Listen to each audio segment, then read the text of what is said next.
श्री बाबा ने आकर के हमारी बुद्धि का ताला खोला कि बच्चे, जीव आत्मा अपना मित्र अपना शत्रु है। मैं केवल मार्ग तुमको दिखाऊंगा, चलना तुमको है। मैं तुमको ज्ञान रत्नों से आके सजाता हूं, बाकी उनको धारण करना, अपने जीवन को वैसा बनाने, ये आपका काम है। तो बाबा ने सबसे पहले आकर के हमको यही कहा कि देह अभिमान ही पतन की जड़ है। देही अभिमानी बनने से ही तुम चढ़ती कला में जाते हो। सत्युग त्रेता में जब तुम सर्वगुण संपन्न 16 कलश संपूर्ण थे, संपूर्ण निर्विकारी थे, तब देही अभिमानी थे। जैसे ही द्वापर में तुम देह अभिमान में आए, पतन की ओर गए, विकारों ने तुम्हें पकड़ लिया। तो बाबा बार बार कहते हैं, बच्चे, स्व चिंतन उन्नति की सीढ़ी है और पर चिंतन, देह का चिंतन, देह अभिमान पतन की जड़ है। तो बाप दादा ने आकर के हमारा बुद्धि का ताला खोला और यही कहा कि बच्चे, अब नई दुनिया, दैवी दुनिया आने वाली है, इस पर तुम जाकर के राज्य करोगे। तो ऐसी दुनिया बनाने के लिए बाबा ने हमें प्रेरणा दी है, जागृति दी है।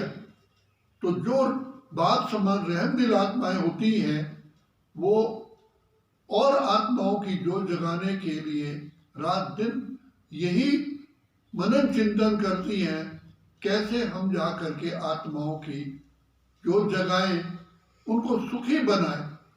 पूर्व काल में कहा जाता था, तरुवर फल नहीं खाते हैं, नदी न संचे नीर, पर मारत के कारणे साधुन धरा शरीर। तो बाबा कहते हैं, तुम पवित्र आत्माएं हो, तुम देव आत्माएं हो, तुम कल्याणकारी बाप के बच्चे, कल्याणकारी हो बच्चे, तुम्हें अनेक आत्माओं का कल्याण करना है। तो बाबा बार बार हमको श्रीमत देते हैं कि बच्चे, इस ज्ञान मार्ग में भी तुम्हें दुआएं चाहिए।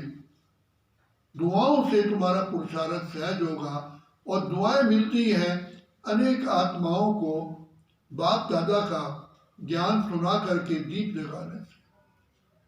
आत्माओं को पिता परमात्मा की गोद में बिठाने से। तो बाबा कहते, तुम उनको परिचय दो, घर घर में दीप जलाओ। और गीत में भी कहा गया, नई उम्र की कलियां तुमको देख रही दुनिया सारी, घर घर को तुम्हें स्वर्ग बनाना तुम पर है बड़ी जिम्मेवारी। ये सृष्टि पावन कैसे बनेगी? हम सब के सहयोग से ये सृष्टि पावन बनती है। इसलिए गोवर्धन पर्वत पे दिखाया गया है कि भगवान के साथ गोपियों ने भी अपनी उंगली लगा करके सहयोग दिया। तो सर्व के सहयोग से सुखमय संसार। तो जब हम ये प्रयास करते हैं तो हम खुद भी उसी रंग में रंग जाते हैं, क्योंकि जब हम अनेक आत्माओं का कल्याण करते हैं तो उसमें हमारा कल्याण समाया हुआ है। तो ये दुआएं लेना बहुत बड़ा उपकार है। तो बाबा कहते हैं, बच्चे, एक तो दुआएं लो, दूसरा बाप का परिचय पा करके बाप को याद करो। जो कहा गया, सिमर सिमर सिमर सुख पाओ, कल कलेश मिटे सब तक। और कोई रास्ता ही नहीं पावन बनने का।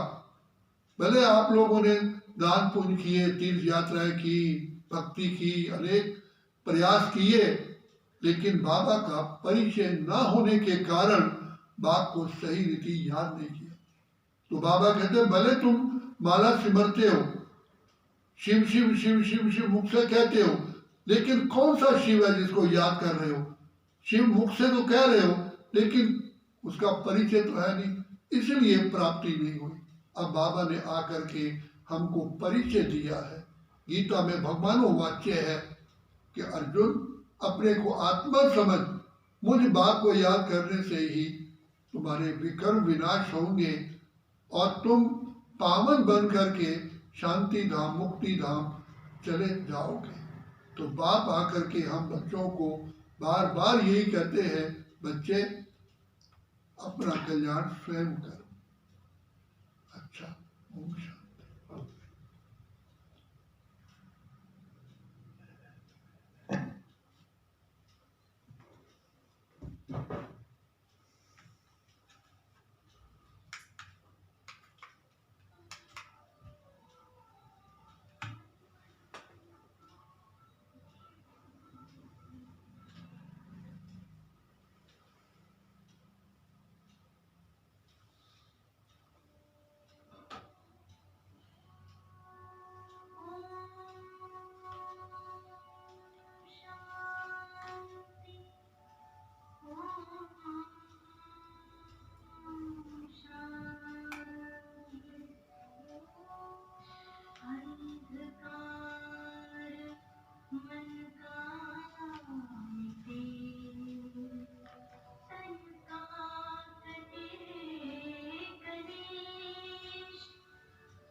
You